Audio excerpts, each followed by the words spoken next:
Hello and welcome to this video about pedagogy for transformation and evolution. My name is Harriet Fagerholm. I'm from Helsinki, Finland. And I used to work for 13 years as a professional educator in vocational education. And now I'm a coach, co-creative guide and healer. Hello, everybody. My name is Victoria Subirana. I am from Spain and I'm a teacher. I have been working for about 30 years in the creation and exploration and development of a methodology called Pedagogy for Transformation, very successfully implemented in many places. Yes, and during the years as a guide and coach, I have developed also my own methodology in tune to support the inner transformation. So we are sharing in these videos our understanding and teachings of how we can really work on ourselves. I mostly from an adult perspective and Victoria from how she has been working with the children and the youth. And this video is about the relationship between the emotions and the development of the mind. Yes, and I would have to start with the statement that people like Harriet and I, we have been feeling very lonely in our journey, working the emotions, working on the acknowledgement of the mind, working on the development of this mind, working on the acknowledgement of the self, what is self, what thoughts, mind, and words have to do with the achievement of life purposes. And she shared with me the loneliness, the adversity of having to state for concepts that were not trained, that they were not well accepted when we first started 28, 30 years ago. And in her many years of experience, we were like, oh my God, how do I continue with this work and still I have an acceptance into the society, because those kind of words, topics, ideas were not understood and were not a fashion. But in due course of time, what we both acknowledge is that more and more often, some words like mindfulness, emotional intelligence, yoga, all these kind of practices have been part of the trend, part of the culture around all over the world, here in Finland and in many other places. But then again, from our perspective, we would like here to clarify a little bit the concepts, because sometimes we feel there is a misunderstanding and they put everything into the pattern of emotional intelligence. Emotional intelligence is a part of mind development. The development of the mind and the acknowledgement of what is mind and how mind works has a part, let's say a 10%, in which emotions play a big role. But it's not all about what Harriet and I, we have been discovering, researching, and talking and working. So I would like to clarify a little bit from my humble point of view and from the knowledge received from my teachers and also my experience, that emotions are very important. But why are they important? According to my information, the information I received from Praja and Suporn, the Buddhist perception categorizes the emotions depicted, represented by 3 different animals. So there is the pig that represents ignorance.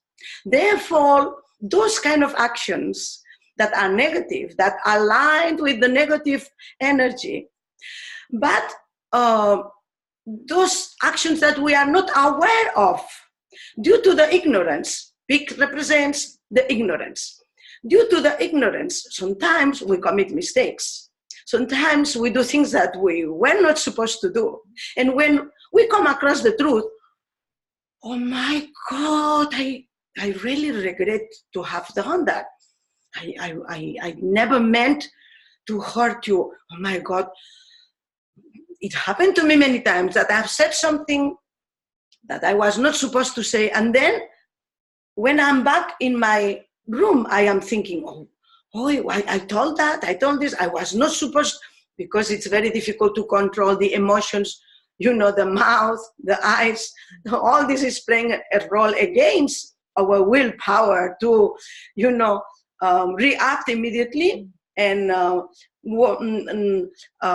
act accordingly to what we want to do. Sometimes, the instinct plays a very negative role over the control of our emotions, and we do things that we don't want to do. All those actions that we have a remorse, we repent, we would have to be, born again to repair them, fall into the category of this, the peak representing the ignorance. Okay, and if we are in this earth, one of our life purpose is to demolish ignorance so we can attempt happiness, because without knowledge, without the demolition of ignorance, there is no happiness possible, because ignorance creates again suffering. Then we move to another category of emotions depicted from the cock, greed, attachment, jealousy, all envy, all these things that, all these emotions, negative emotions that are originated when we are not satisfied with what we have.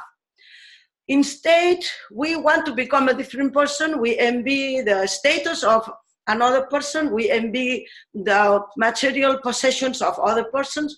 We envy the physical body of other persons. We are jealous of the achievement of other people, and so forth. Then we would like to be as joyful as my brother. I would like to be as straightforward as my father is. So all these emotions that fall into this category, but will cross a limit that because of that emotions, we attempt doing things against others that will create immense suffering. So because I am jealous of my sister, now I'm going to do this. Because I'm jealous of my colleague, I am going to talk to my boss against that lady, so she will be kicked out of jealousy, because I'm jealous of that politician who is my opponent. Rather than being focused on my election program and talk about my election program, I will demolish the personality of my opponent. This is jealousy. This is in the air. This is leadership that is causing tremendous problem and suffering due to the misunderstanding of the emotions and due to the lack of education in the schools. Because with all this, what is more important is that I have been able to come up with different materials, because for the children it's very easy to identify the emotions with an animal, depicting animals, then talking from a very intellectual level. So these kind of materials have been serving me to talk and to materialize and identify the negative emotions with the children. Moreover, the Buddhist sector have identified other kind of emotions with a snake, the viper, the snake, the ones that is really poisoning a snake, that is hatred. Hatred, malicious thinking, negative thinking, and causing harm to others when it comes from that remorse, from that negative anger, that causes immense suffering and problems for the people who are the victims of those who cannot control the anger, cannot control the negative passions, and will take actions against them. You say that we think that that might be very difficult to be materialized, but it's been depicted in the films. The children come to the school having been exposed to all this violence around them. Gongs are part of even the culture of gambling, games. The gongs, the films that depicted, and portrayed, assassins and and criminals using bombs and thinking how I am going to rob a bank, how I am going to do, drugs smuggling, how I am planning to do bad things for others. All these kind of negative emotions that fall in the category of planning, even taking off the life of some people, or doing something terrible to avoid the success of others, falls into the category of the snake. And then we have different games in the school where the children can identify them and can describe, is that action related to ignorance? Is that a pig? That person, when someone has done something wrong, or that comes from the pig perspective? Is that a cock, or it's the snake? So the children have orientations.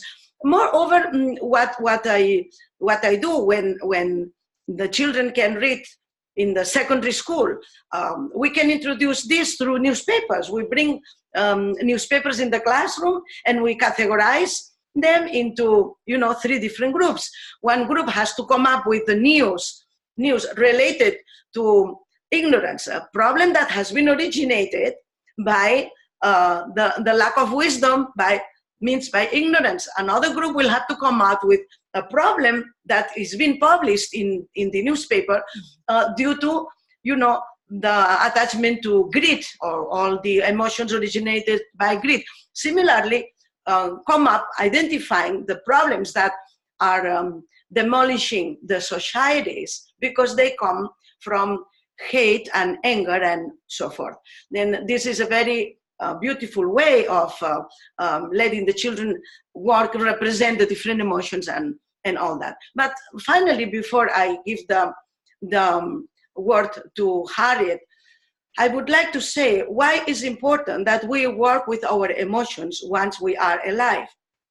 Because when we die, the dying process of leaving the body has a very important link, a very concrete link with the status of our emotions. If we have been carrying problems and negative emotions due to our ignorance, at the moment of death, that ignorance has to be unfolded.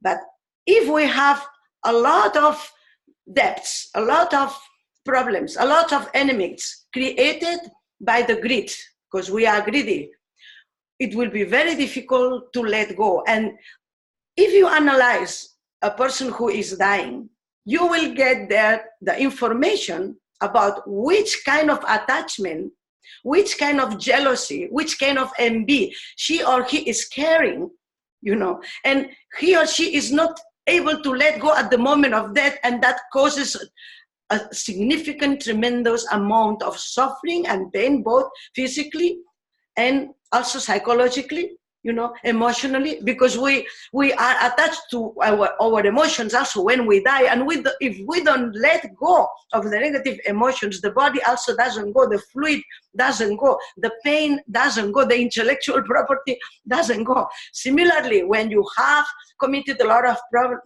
of mistakes and related to hatred, then during your lifetime, at the moment of death, you will see how this plays a very, very terrifying role in letting go, because you don't have the time to come across with the right people. They might not be there at the right moment for you to say sorry. You might not have the time to repair the things you have done. And so that is so important. That is the importance of working with our emotions and coming across to a system that accepts repairing and mending things, the amendments that have to be done before our life cycle expires. And so we integrate all as a learning process. We give thanks for having listened to our negative emotions. We ask for forgiveness. We feel gratitude for having been able to feel the fear, to feel the hate, to feel the hatred, to feel the jealousy. Feeling it's not a pattern. We can feel the negative emotions, so we can work on them. We can repair. We have the time to repair them before we die, and we die peacefully. We die peacefully only if we work on daily basis on all these subjects. So no longer the schools of the today, the schools of the present time, no longer the schools of the future can neglect the introduction of these subjects into the learning curriculum. And now I would like to speak from the adult perspective. Those children who never learn about these patterns to set up the mind into a very positive direction will go to Harriet, and other healers and other specialists like her, because this kind of neglection goes to them. A lot of contradictions, so they cannot even cope with the families, they cannot even cope with the society around, they have to quit jobs, they are having constant aggressions, with the community they live in, and they have to go to a specialist like Harriet. And I would like her to share her immense experience in this topic. What do you think about that, and how do you solve the negative emotional ecosystem of a person, an adult, that is being deprived from the practices I just mentioned? Harriet? First of all, we need to acknowledge that this is on a collective cultural level, because we are now coming into the understanding that we need to invite the real feelings. We need to open up to feeling these emotions, what you're talking about. And our culture has been so focused on the intellectual development, the rational mind. So like me and many others with me now, we are getting in contact with our real emotions, because we have learned as children to cut off the feeling. It's like you're cutting here. You don't have even a connection to your body where you feel the emotions. The emotions are bodily sensations. And we can numb ourselves, and all the addictions and drugs we talked about, it's a way of numbing ourselves, because we are not in contact with these feelings that makes us also feel alive. And to be able as an adult to receive this knowledge now, what you are sharing, about really feeling those most difficult negative emotions, this will take time. I used to have a practical model for describing this dynamics, how you are opening up to feel the fear, to feel the anger, to feel the guilt, and the worst emotion of them all, the shame. When I have even shown this paper to people, some of them are not even able to look at it. They cannot, take in that those emotions are there and they are in me. And I used to be the same. I was living in denial of the feelings, because the culture was like we all. And I understand now, after years of healing myself and supporting other people, that it is in the collective, because if there's a collective denial because of big collective trauma, for example, in Europe and worldwide, we have the collective trauma of the world wars. We are now opening up to start healing them. And the trauma of how we have been treated as children with violence. This is not a long time ago. We have discussed this in your home country, Spain, in my home country, Finland. Violence towards small children was not prohibited until the 80s. It's very recent. I'm born in the 60s. So violence towards small children was a part of the culture. That all causes deep trauma, and we are getting closed into, we are freezing into that trauma reaction. So we have to open up slowly to feel these difficult negative emotions. And admit, for example, your own greed. It's not easy as an adult to look, how in my ways am I greedy? But on the other hand, I feel that, and I have learned that love is behind everything. So even behind these negative emotions, we are unconsciously reaching out for love and healing, because that is how life wants us. Life supports the healing. But there is now to feel the pain you are talking about while we are living, and not the time when we are passing over to the other side, because that has been one of a big teaching I had no idea about, that emotional pain will be felt even more strongly on the other side. So dying away from it is not a solution. Escaping it. I try to gently, with a lot of care, guide the people who choose to come to me to work with these difficult emotions, to allow themselves to grieve, to feel that sadness, grief, all those, the jealousy. In what way am I really jealous? How am I attracting people around me who express that jealousy, for example? And the greed, what do I feel that people are coming to take from me, or can I give freely? How is my exchange of giving and receiving? Because when we are not, in this ignorant state, there's a lot of kind of unconscious processes going on, because people are looking for that solution from you. Maybe if you have worked a lot with you, then with yourself, they might try unconsciously to get what you have.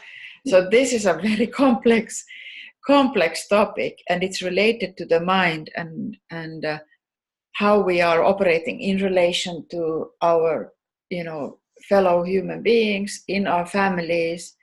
Can we deal with this emotion? And as an adult, it takes really time and effort, and we need love, we need support, and we need therapists, healers, coaches, guides, whatever they are calling, whatever, from what perspective they are working.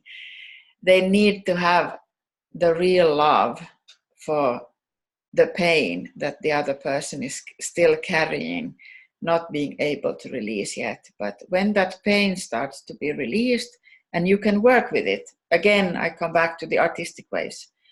Draw your pain, write about your pain, so that you become the one in charge of dealing with your pain, so you don't have to project it on other people.